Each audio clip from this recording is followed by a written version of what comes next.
जब हम कहते हैं इस्लाम की पश्चिम में कोई जगह नहीं है, तो यही मतलब है। इन्हें देखो। मुस्लिम छात्र होने के नाते मेरे गैर मुस्लिम दोस्त पूछते हैं कि पैगंबर ने नाबालिग से शादी क्यों की, फिर भी इसे गलत क्यों माना जाता है। पैगंबर ने एक नाबालिग से शादी क्यों की? हाँ। क्यों नहीं? अगर आपके पास नहीं है, If you अगर आपको पीडीएफ बनने का मौका मिले, तो क्यों नहीं? मौका मिला था तो नहीं मिलता। एक पल रुको। हाँ, बस एक पल रुको। ये कोई पागल पीडोफाइल नहीं है। हाँ, ये एक इस्लामी विद्वान है और इनके करीब 2 मिलियन फॉलोअर्स हैं। ये सम्मानित इस्लामी विद्वान है और अकेले नहीं हैं। यही इनका विश्वास है। पश्चिमी देशों में लोग पीडीएफ से नफरत करते हैं। सबने सुना है कि जेलों में उनके साथ क्या होता है। आप जानते हैं, हमने देखा है कि पश्चिमी समाज पीडीएफ लोगों के प्रति कितनी घृणा रखता है। यहाँ इन्हें खुलेआम प्रसारित किया जाता है। सिर्फ इसी बात पर सिर्फ इसी बात पर हमें कहना चाहिए, माफ कीजिए, आपके अपने मूल्य हैं और हम उन्हें अपने देश में नहीं आने दे सकते। लेकिन आप जानते हैं हम क्या करते हैं? आप जानते हैं हमारे नेता क्या करते हैं? वे कहते हैं बहुसांस्कृतिकता बहुत सुंदर है, इसे अपनाइए, इस्लामोफोब मत बनिए। क्या अच्छाई इस पर भारी पड़ गई भले ही ये बुरा था? नहीं, ये बुरा नहीं है। क्या आप जानते हैं कि पैगंबर सल्लल्लाहु अलैहि वसल्लम के आयशा को प्रपोज करने से पहले वो सगाई शुदा थी। वो 6 साल की थी और सगाई हो गई थी। सगाई हो चुकी थी। हाँ ठीक है, ये सही है। खैर, ये भी सही नहीं है। लेकिन लोग सगाई कर लेते थे, लेकिन शादी नहीं करते थे। सगाई करने और अपने से 6 गुना बड़े आदमी के साथ शारीरिक संबंध बनाने में फर्क होता है। क्या आयशा ने कभी शिकायत की है कि वो खुश नहीं है? असल में उसने शिकायत की थी। वो सच में रोई भी थी। वो शादी नहीं करना चाहती थी। उसने साफ साफ ना नहीं कहा, लेकिन वो रोई थी। एक हदीस है जिसमें वो खुद कहती है कि वो छिप जाया करती थी और जब मोहम्मद उससे मिलने आते थे तो उसकी माँ उसे तैयार करती थी वगैरह। हाँ, हमारे पास ऐसा कोई सबूत नहीं है कि उसने शादी की शिकायत की हो। अगर आपको नहीं पता तो आपको नहीं पता। हमारे पास ऐसे कई मामलों के उदाहरण हैं जहां ग्रूमिंग गैंग की पीड़िताओं को पता ही नहीं था कि उन्हें बहला फुसलाया जा रहा है, कि उनका शोषण किया जा रहा है। मैं यहाँ तक कि इस तर्क को भी समझ सकता हूँ कि ठीक है, उस समय ये सामान्य था। ठीक है, ऐसा नहीं है कि मैं इसे स्वीकार करता हूँ, लेकिन मैं सिर्फ निष्पक्ष रहने के लिए कह रहा हूँ, सिर्फ उन्हें थोड़ा और समझने के लिए, हाँ, थोड़ा और उदार होने के लिए। यही सही शब्द है। उस समय यह ठीक था। आयशा ने इसके बारे में शिकायत नहीं की थी। आप जानते हैं, लोग इस तरह की चीजें किया करते थे, भले ही उन्होंने नहीं की, क्योंकि मोहम्मद के दूसरे साथी कम उम्र के बच्चों से शादी नहीं करते थे। लेकिन वे आज के समय में, हमारे समय में ऐसा करने के लिए इसे सही ठहराने के तौर पर इस्तेमाल करते हैं। वो कह रहा है कि यह ठीक है। वो कह रहा है इसमें बुराई क्या है? अगर आपको किसी छोटी लड़की के साथ संबंध बनाने का मौका मिले तो क्यों नहीं? क्या वो दबाई गई थी? क्या उस पर अत्याचार हुआ था? बिल्कुल नहीं। वो पैगंबर मोहम्मद को धरती पर सबसे ज्यादा प्यार करती थी और पैगंबर मोहम्मद भी उन्हें धरती पर सबसे ज्यादा प्यार करते थे। क्या उसके माता पिता इस शादी का विरोध कर रहे थे? बिल्कुल नहीं। कौन समझदार इंसान ऐसा करेगा? देखिए, ये सारी बातें यही कह रही है कि अगर ये सब ठीक है तो इसी वजह से हम उन्हें अपने देशों में नहीं चाहते। उनके मूल्य अलग है। इसे देखिए। देख रहा हूं तुम्हारे देखने से। क्या तुम्हें पता है, जब तुम किसी हैंडसम लड़के को देखते हो, हाँ।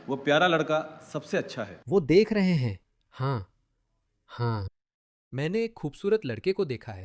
खूबसूरत लड़का तो और भी अच्छा नजारा होता है। हे भगवान, वो प्यारा लड़का सबसे अच्छा है. वो प्यारा लड़का. मेरा ये एक सुंदर लड़के का नजारा सुंदर लड़की से भी बेहतर है। कुरान की एक आयत ऐसे मर्दों का वादा करती है। इन शिकारी मर्दों को देखो। कुरान की एक आयत है जो मुस्लिम मर्दों को लुभाती है। कहती है कि जन्नत में तुम्हें जवान खूबसूरत लड़के मिलेंगे जो तुम्हें शराब परोसेंगे। तो अल्लाह इन समलैंगिक मर्दों को लड़कों से लुभा रहा है, क्योंकि अल्लाह जानता था, मोहम्मद जानते थे कि हर किसी के लिए औरत पसंद की चीज नहीं है। तो जब हमारे पास ये लोग हैं, हमारे सत्ता प्रतिष्ठान के लोग, उनके लिए चापलूसी कर रहे हैं। इसे देखिए, ये है प्रिंसेस केट और प्रिंस विलियम। देखिए ये उनके लिए कैसे चापलूसी कर रहे हैं। वो उनके साथ हाथ मिलाते हैं। प्रिंसेस केट पर ध्यान दे। इसे देखो, वो सबसे हाथ मिला रही है, हाथ आगे बढ़ाती है। उन्होंने कहा नहीं। वो शर्मिंदा हो जाती है, वो अपना हाथ वापस खींच लेती है। देखो वो, नहीं, माफ कीजिए, ठीक है, कोई बात नहीं। हम इन लोगों के लिए इतना क्यों झुकते हैं? इनका तो पश्चिम में कोई स्थान ही नहीं है। देखो कितने बदतमीज हैं। इस आदमी की बात सुनो। ये न्यूयॉर्क टाइम्स के मुख्य पत्रकार वजाहत खान है। इनकी बात सुनो। इनमें पश्चिम के लिए कितनी नफरत है। तो हम कहीं जाने वाले नहीं हैं, और अगर हमें सच में भेज भी दिया गया तो तुम्हारा घटिया देश अमेरिका बन जाएगा। वो डूब जाएगा। हाँ, जैसे अमेरिका तुम्हारे जैसे हारने वालों के आने से पहले डूब रहा था। मेरा मतलब, खुद को देखो, उसे देखो। उसी वीडियो में उसने कहा, तुम्हारी औरतें बदसूरत है। गोरी औरतें, अमेरिकी औरतें बदसूरत है। उनमें पश्चिम के लिए इतनी नफरत और तिरस्कार है। मैंने सबसे अच्छा हिस्सा आखिर में रखा है। ये क्लिप देखो। जैसे पायल, ठीक है, उन्हें अपनी पायल नहीं छनकानी चाहिए। महिलाओं को पायल नहीं छनकानी चाहिए। मुझे वह आदमी बिल्कुल पसंद नहीं है। वह मर रहा है। लोगों को आकर्षित करने वाली चीज औरत की आंखें, उसके बाल, यहां तक कि उसके स्तन या कूल्हे भी नहीं है। सब कुछ ढक दो। अगर उसकी पायल दिखा दो, बस वही काफी है। सब खत्म, खेल खत्म हो गया। ठीक है, और इसी तरह पैगंबर सल्लल्लाहु अलैहि वसल्लम की पत्नियों को भी, ठीक है, हिजाब या किसी पर्दे की ओट से बात करनी चाहिए। क्यों? क्योंकि उस व्यक्ति के दिल में कोई बीमारी हो सकती है। ठीक है, जो बात मैं समझाने की कोशिश कर रहा हूं, यह एक बड़ा मुद्दा है। वह जटिल बात समझाने की कोशिश कर रहा है। जानते हो, जब आइंस्टाइन भी नहीं समझ पाते तो हमारी चर्चा वाकई महत्वपूर्ण है। अल्लाह जानता है कि उसने मर्दों को कैसे बनाया है। ठीक है, और अगर किसी आदमी को जरा सी खुली त्वचा दिख जाए तो उसकी नजर उसी पर जाएगी। ये लोग जानवर हैं। औरत दिखी, जरा सी त्वचा दिखी, तुम सब कुछ खो दोगे। बकरियां भी सुरक्षित नहीं। और फिर वो अपने दिल की बीमारी के आधार पर अपनी कल्पना बनाएगा, वो एक तस्वीर बनाएगा। तो जब एक आदमी कल्पना करो, एक मुस्लिम आदमी एक औरत को देखता है जो कूड़े की थैली जैसे लिबास में सिर से पांव तक ढकी है। उसके टखने भी हैं और जरा सी त्वचा दिखाई दे रही है। वो आंखें बंद कर सोचता है कि बिन बैग के नीचे वो कैसी दिखती है, और उसे दिमाग में दर्ज कर लेता है। और फिर वह बाथरूम जाता है और हस्तमैथुन करता है। असल में जानते हो क्या, ये लोग ये बातें बना नहीं रहे हैं। ये मुझे अब तक के सबसे महान इंसान मोहम्मद की एक कहानी याद दिलाता है। इसे देखो, इसे देखो। तो एक बार की बात है, मोहम्मद बस ऐसे ही टहल रहे थे। वो एक बाजार से गुजर रहे थे और उन्होंने एक औरत को देखा। उन्होंने बस एक औरत को देखा, बस एक नज़र डाली और वह उत्तेजित हो गए। इसे देखिए, अल्लाह के रसूल मोहम्मद ने किसी दूसरी जगह सड़क पर एक औरत को देखा। इसमें साफ लिखा है सड़क पर। अध्याय का नाम देखिए। सुझाव है कि कोई पुरुष अगर किसी औरत की ओर आकर्षित हो तो वह अपनी पत्नी या दासी के साथ संभोग करे। एक बार मोहम्मद बाजार में घूमते हुए एक आकर्षक औरत को देखकर उत्तेजित हो गए। वो सोचते हैं, मुझे अभी सेक्स करना है, मुझे सब कुछ छोड़कर अभी सेक्स करना है।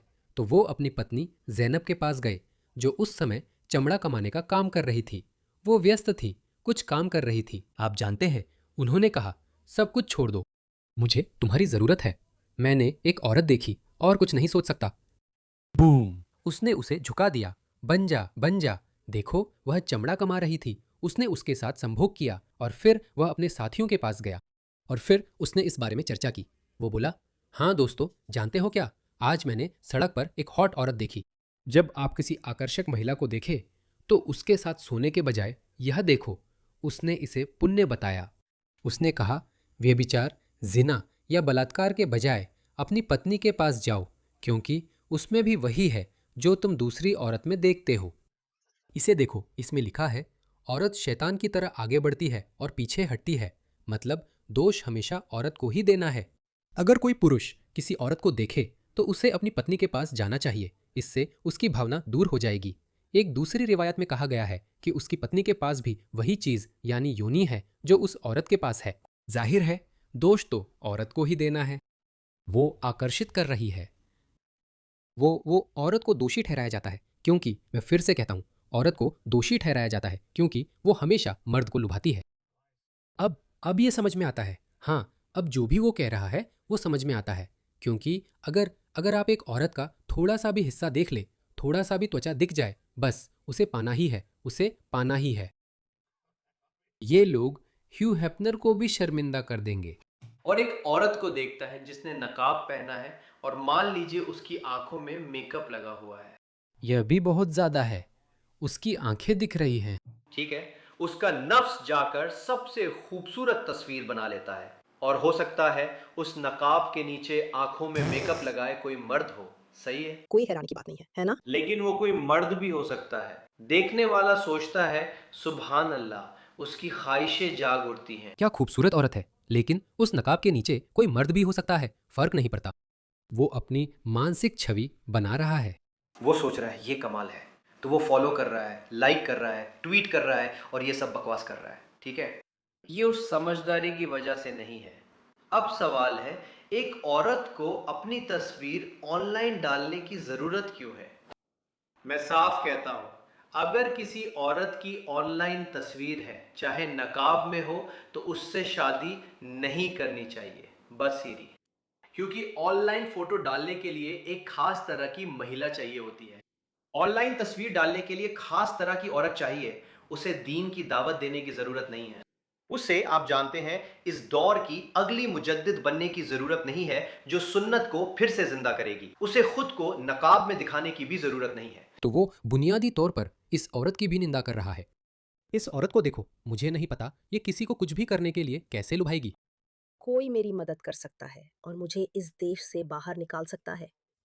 जो लोग कहते हैं कि वे मुझे डिपोर्ट करवा देंगे, अब मैं सच में पूछ रही हूँ, क्या आप ऐसा कर सकते हैं? क्योंकि ये जगह जिस दिशा में बढ़ रही है, ये देश जिस दिशा में बढ़ रहा है, जिस तरह वे यूके आए और देश को बर्बाद किया, वैसा बना दिया जैसा यूके नहीं होना चाहिए था।